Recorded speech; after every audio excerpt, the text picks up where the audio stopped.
သာသနာတော်နှစ်2568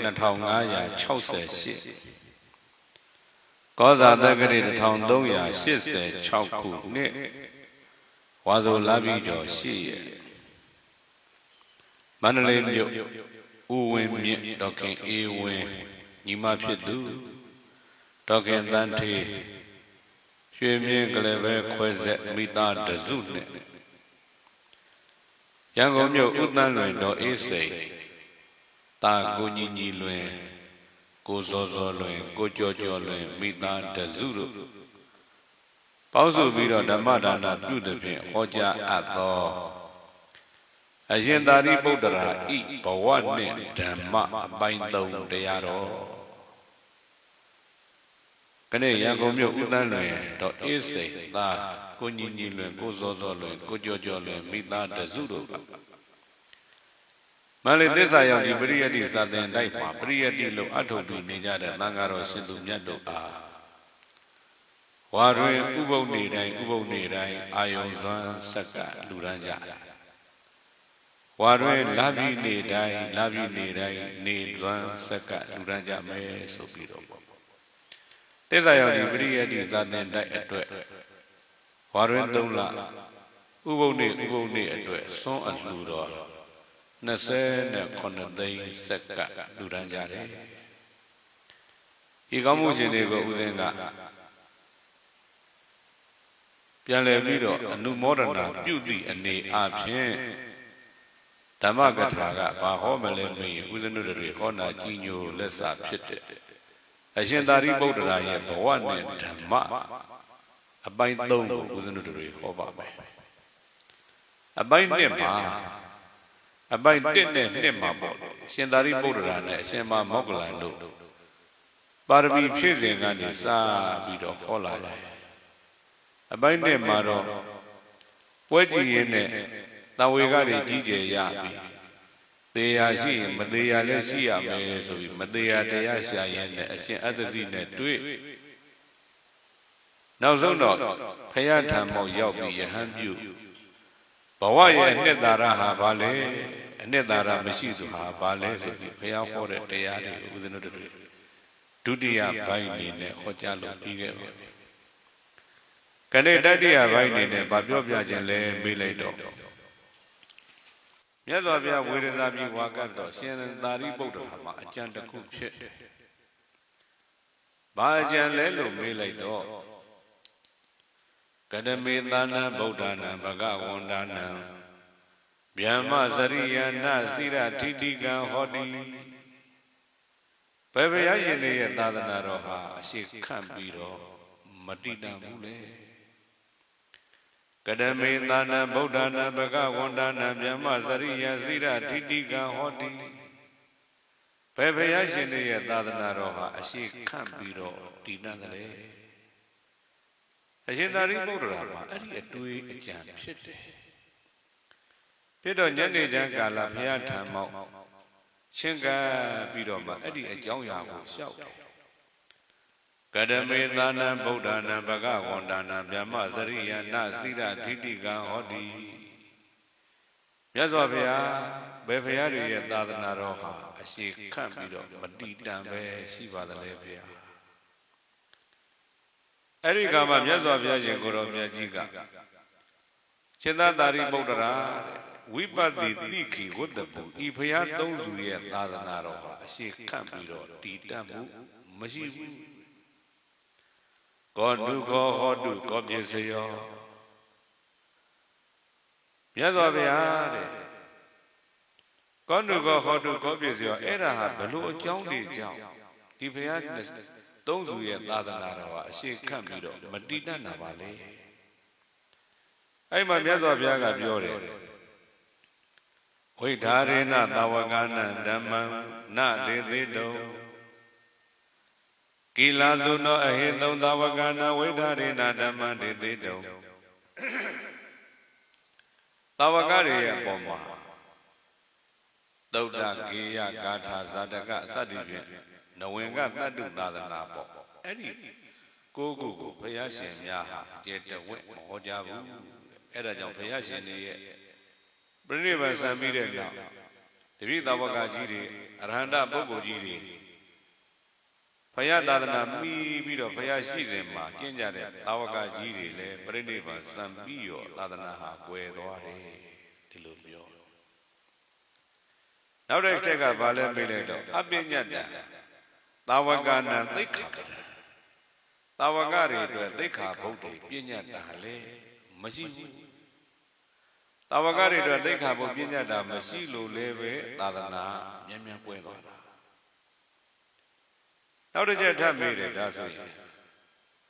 ကောနုကောဗန္ဒေဟေတုနောက်တစ်ချက်ကဘာလဲလို့မေးလိုက်တော့ကတမေသာနဗုဒ္ဓနာသာဝကနာကတမေသာနဗုဒ္ဓနာဘဂဝန္တာနံမြမစရိယထိတစိရထိတိကံဟောတိဘယ်ဘုရားရှင်ရဲ့သာသနာတော်ကရောမြတ်စွာဘုရားအရှိခန့်ပြီးတော့တည်တံ့ပါသလဲဘုရားလို့ဒီလိုမေးတော့မြတ်စွာဘုရားကပြောတယ်ကကုတ္တကောဏကုံကတ္တပဤဘုရားသုံးသူရဲ့သာသနာတော်ကတော့အရှိခန့်ပြီးတော့တည်တံ့တယ်ဘာဖြစ်လို့လဲလို့မေးလိုက်တဲ့အခါအာကိလာတုနောအဟိတုံသာဝကနာဝိဓာရေနဓမ္မံဒေသေတုံအာကိလာတုနောအဟိတုံသာဝကနာဝိဓာရေနဓမ္မံဒေသေတုံတပိသာဝကတွေရဲ့ပေါ်မှာအကျယ်တရားဟောဖို့အတွက်ပင်ပန်းနေဆိုတာသူတို့မှမရှိဘူးနောက်တစ်ခါပြဉ္ညတံသာဝကနာသိက္ခာပဒံတပိသာဝကတွေတော့ဝိနည်းသိက္ခာဘုဒ္ဓတွေလည်းပြဉ္ညတ်တယ်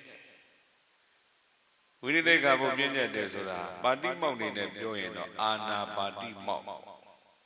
ပါဠိမောက်က2မျိုးဩဝါဒပါဠိမောက်ဩဝါဒပါဠိမောက်ဆိုတာကသဗ္ဗပါပသအကရဏကုသလတုပသံပရာသစိတ်တပရိယောဓပနံဣတံဗုဒ္ဓနာသာသနာမကောင်းမှုမှန်သမျှမပြုကြနဲ့ကောင်းမှုမှန်သမျှပြုကြစိတ်ကိုဖြူစင်အောင်ထားကြဒီလိုဆုံးမသွန်သင်တဲ့စကားဟာဩဝါဒပါဠိမောက်လို့ဒီလိုခေါ်တယ်အာနာပါဠိမောက်ဆိုတော့ဒါမလုံးနဲ့ဒါလုံးရင်ဘာအပသင့်စေဘာအပြစ်ဖြစ်စေဆိုပြီးတော့အဘတ်နဲ့တားအဘတ်တွေတက်ပြီးတော့တားမြစ်ထားတာဟာဘာလဲလို့မေးလိုက်တော့အဲ့ဒါအာနာပါဠိမောက်စောစောကပြောခဲ့တဲ့ကကုတ္တကောဏကုံကတ္တပဒီဘုရားသုံးသူရဲ့သာသနာတော်အရှိခတ်ပြီးတော့တည်တတ်တယ်ဆိုတာကအဲ့ဒီလို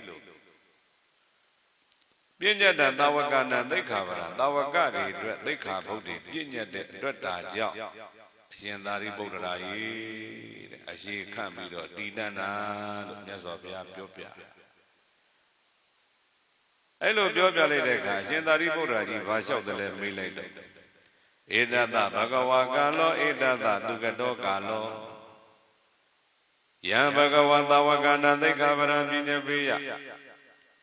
ယံဘဂဝါသာဝကနာပါဠိမောက္ခံဩဒိသေယမြတ်စွာဘုရားရှင်ကိုယ်တော်မြတ်ကြီးသာတပိသာဝကတွေအတွက်သိက္ခာပုဒ်တွေပြဉ္ညမယ်ပါဠိမောက်တွေပြမယ်ဆိုရင်ဣရံဓမ္မစရိယံအတ္တနိယံစိရာထိတိကံအတ္တာဟောဒီသာသနာတော်ကြီးအရှိခတ်ပြီးတော့တည်တတ်မှာပါဗျာအဲ့ဒါကြောင့်မြတ်စွာဘုရားပါဠိမောက်ပြတော်မူပါအာနာပါဠိမောက်ထားပေးတော်မူပါသိက္ခာပုဒ်တွေပြဉ္ညပေးတော်မူပါပေါ့ဒီလိုလျှောက်တယ်အဲ့တော့သူတော်ကောင်းတို့တွေဥစ္စနတို့တွေဟောနာကြီးညိုလာကြတာအရှင်သာရိပုတ္တရာရဲ့ဘဝနဲ့ဓမ္မဤဒေသနာ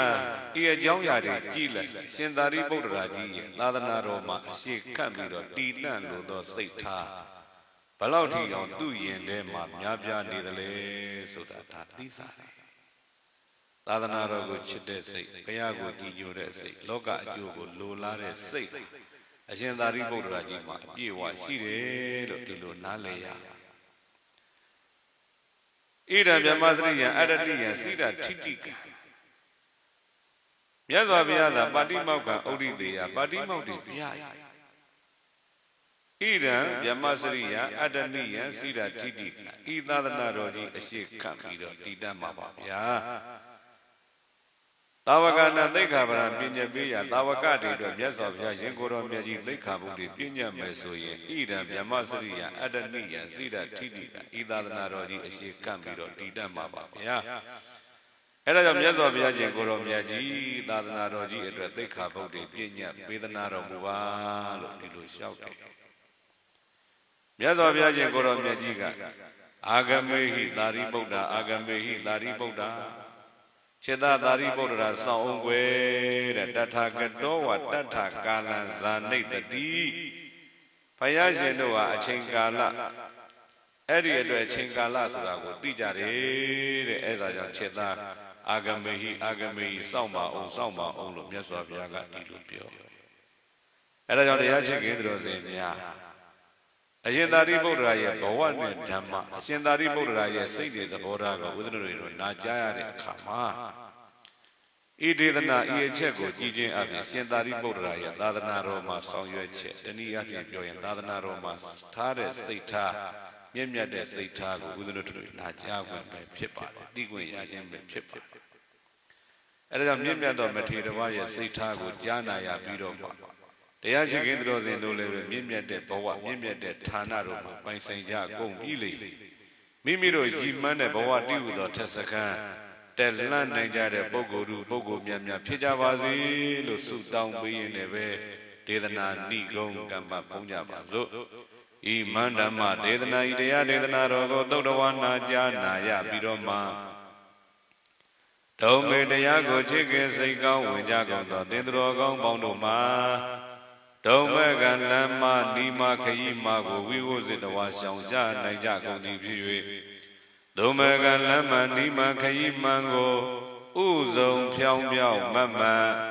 ရန်တုကောင်းစွာမသွေလိုက်သွားနိုင်ကြပါစေဂုဏ်တည်း